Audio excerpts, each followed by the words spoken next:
As Houthi rebels in the U.S. continue to fire missiles at each other, some lawmakers are asking, just exactly what can a president legally do without congressional approval? Produced by Defense News and Military Times, this is the Early Bird Brief. Each morning we bring you the defense and national security news of the day. The administration has argued that the Biden administration's legal authorities derive from his Article 2 authorities under the Constitution as commander-in-chief to defend, U.S. citizens, personnel, assets. And single-parent veterans struggle to access benefits once they get out of the military. What does it all mean for our defense and security? You'll find out. I'm your host, Simone Perez. Today is Thursday, January 25th, 2024.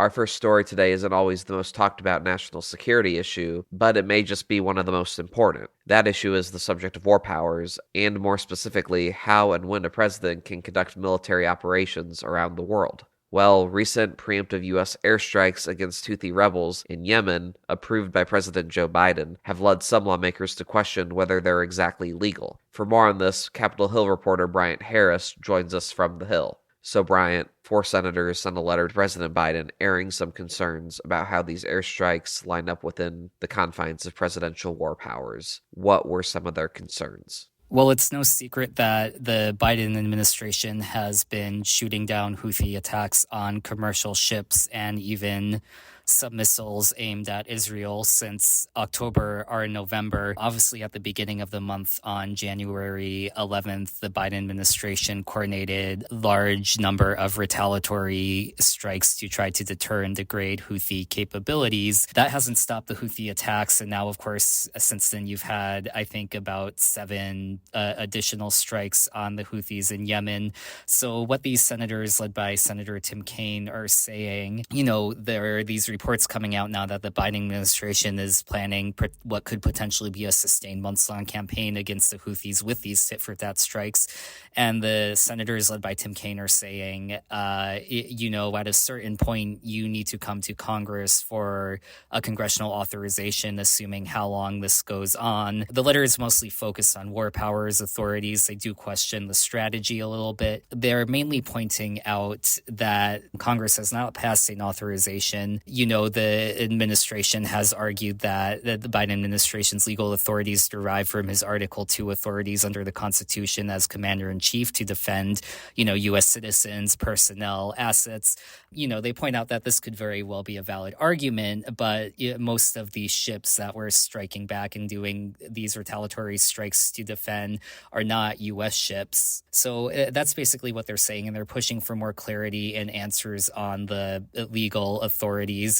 And that's not to say that they don't totally disagree with the strikes. They're just saying, we want like a smart strategy, 1, and 2, you need to come to Congress if this is going to continue. But this isn't the first time in recent years, right, that lawmakers have questioned or even taken action to rein in presidential war powers. Didn't one of the most recent examples even deal with the country of Yemen, specifically Houthi rebels? Yep, that's a very good point. A lot of the same lawmakers who were involved with pushing back on the Trump administration's activities regarding the Houthis in Yemen are currently the ones who are trying to use war powers authorities to hold President Biden to account. So 2 of the signatories on the letter in the Senate, Senators Mike Lee and Chris Murphy, kind of spearheaded war powers resolutions under the Trump administration that you would have directed him to end U.S. support for the Saudi-led coalition in Yemen because they argued it amounted to hostilities and Congress had never authorized it. And in the House, there are House counterparts who sponsored this resolution, Congressman Ro Khanna, a Democrat, and Congressman Thomas Macy, a Republican, make the same point regarding Biden's recent strikes in Yemen. So as a matter of legal authorities, they're trying to be consistent here. There is obviously a bit of a difference here, both legally and in terms of the scope of the campaign. campaign, under the Trump administration, they were providing logistics, aerial refueling, that kind of support for the Saudi coalition. But, that was a massive bombing campaign with thousands upon thousands of civilian casualties. Whereas the Biden administration strikes have been more targeted. No reports of civilian casualties or anything like that. But as a legal matter under the War Powers Act, this is more direct involvement. So, this letter is kind of their first, I guess you might want to look at it as the first warning salvo to the Biden administration, saying you can't just ignore Congress's role in war powers authorities. Thanks, Brian. U.S. Central Command reported Wednesday that the U.S. Navy shot down 2 ballistic missiles in the Gulf of Aden that were shot by Houthi rebels. Another important story today, a new report found that some single parents who are also veterans struggle to access benefits once they've left the service. Capitol Hill Bureau Chief Leo Shane III joins us to discuss the issue. So, Leo, what did this report by the RAND Corporation say were some of these roadblocks or pitfalls single-parent vets run into when trying to get benefits? Yeah, this is a pretty interesting RAND study looking at single-parent veterans and some of the struggles they're dealing with. The number of single parents among the veterans community is actually a little bit lower than the American public. And single-parent vets are doing pretty well. They make a little bit more money. They have higher education. But what the RAND researchers found is those individuals are really struggling to get some of the veterans benefits that two-parent couples who are veterans get. These are things like education benefits, healthcare benefits, even just general child care support and things like that.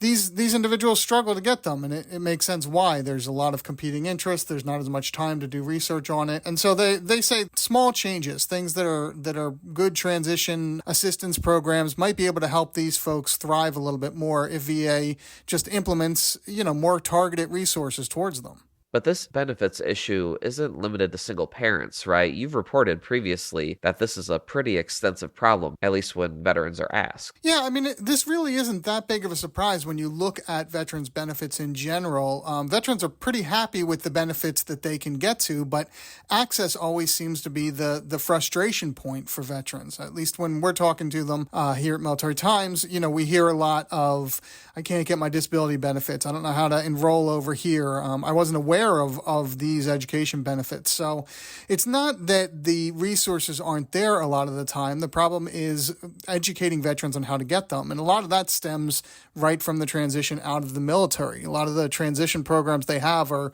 sort of rushed and just designed to be an out-processing, quick, get you out the door sort of thing. But we've heard from advocates for years that there needs to be more education on what benefits are available, what you can do to go to school, how you can get a better job, and what happens if you have medical issues. What if you need health care? So a overhaul of this whole process has been proposed for years for advocates, but doesn't seem to materialize. But we're seeing again here where small improvements to it may have big benefits for veterans. Also on your radar for today, service members seeking fertility treatments are about to have a lot more options. The Defense Department has decided to lift previous regulations that only covered in vitro fertilization for legally married couples using their own sperm and eggs. A new policy is due out next month that will allow single troops, unmarried couples, and any service members using donor sperm or eggs to have their treatment covered, according to a release from Yale Law School. The law school filed a suit in August on behalf of the New York-based National Organization for Women. Under the revised policy, service members in any relationship status can have IVF covered. They can also use donor sperm or eggs. Previously, TRICARE would only cover IVF if the couple seeking treatments provided their own cells, excluding anyone who cannot produce viable sperm or eggs. The Department of Veterans Affairs, who was also named in the suit, has agreed to review its own policies. The current policy only covers heterosexual married couples for such treatment. The ongoing lawsuit also takes aim at a policy dictating that troops and veterans seeking fertility treatments can only have them covered if their infertility is considered service-linked. Examples include certain chemical exposures or injuries to reproductive organs. And now here's some other stories that we're hearing chirps about. A Russian military transport plane crashed yesterday in a border region near Ukraine. Moscow accused Kyiv of shooting it down, saying all 74 people on board were killed. That includes That includes 65 Ukrainian prisoners of war headed for a swap. Russia offered no evidence, and Ukraine did not immediately confirm or deny the accusation. The UK government said yesterday it has no plans to introduce conscription. That's after the head of the British Army said a, quote, citizen army would be needed to fight a future war with a country like Russia. And the United Nations top court will issue a decision tomorrow on South Africa's request for interim orders in a genocide case against Israel. That includes ordering Israel to end its siege on Gaza. The decision is a preliminary stage of a case filed by South Africa at the International Court of Justice. Israel strongly rejects the accusation of genocide and has asked the court to throw out the case. And on this day in history, in 1995, the Norwegian rocket incident, or the Black Brant scare, occurred. A Russian crew spotted a Norwegian-U.S. joint research rocket, thinking it was a potential nuclear attack on Russia. The decision to launch a retaliatory nuclear strike was averted.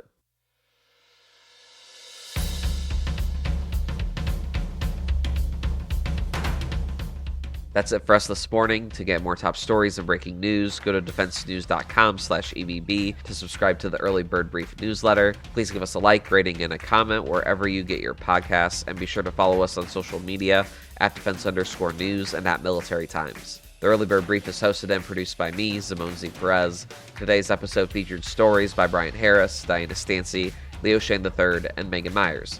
Our editor-in-chief is Mike Gruce. Have a great day.